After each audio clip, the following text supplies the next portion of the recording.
Hey, I'm Moira from Seattle Pottery Supply, and today I'm going to show you how to make these super duper cute holiday cookie cutter ornaments. I'm going to grab my bamboo thickness strips, which make it super easy to cut out a slab. I'll start with my LFO 6 clay. This is a low fire clay. It's super nice and white, easy to use. I'll grab my wire cutter and just cut off a slab. You can do little slabs or big slabs, doesn't really matter, kind of depends on how many you want to make. I'm gonna start by banging it out with my rolling pin, just to kind of get it started. After I've rolled my slab out, I'm gonna compress it with my wood rib. Compressing is one of the most important steps when slab rolling, so that your clay remembers to stay nice and flat when you cut it out.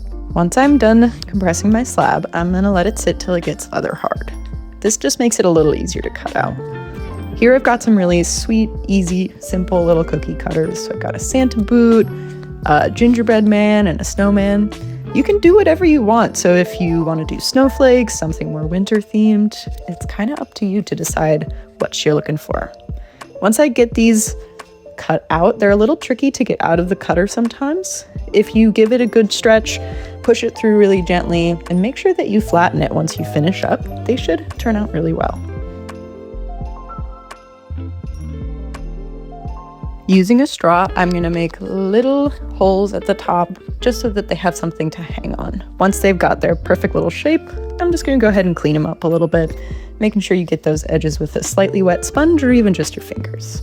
It's really nice to make these in a big batch because then they'll be ready to go for your family or friends to decorate. Time to decorate. My guys are out from the kiln and they've been bisque fired. Now I'm going to decorate them with this Mako Fundamentals Underglaze kit. Using my paint palette and get some of my paints out. It's really nice to fill up a palette like this because then people can kind of grab what they need and you don't have double dipping. With a pencil, I'm just gonna go ahead and draw on. The best thing about using pencil is that it fires out once you put it in the kiln, so you can kind of get a good idea, sketch it out beforehand. Now I'm gonna start painting. So underglazes are really great because you can layer them. They're the most similar to paint and pretty true to color. I really like the Fundamentals Underglaze kit because you have so many options. It was one of the first things I bought for myself when I started in my ceramics journey because it just meant I had a ton of options. Now these little guys are done decorating. I'm going to use this SP20 transparent clear. These are one of my favorite low fire clear glazes. It's really, really clear, it's shiny, and very durable. After I've waited for them to dry, I did about 2 coats of that clear on there. I'm gonna put these in the kiln. Here they are. Aren't these so cute?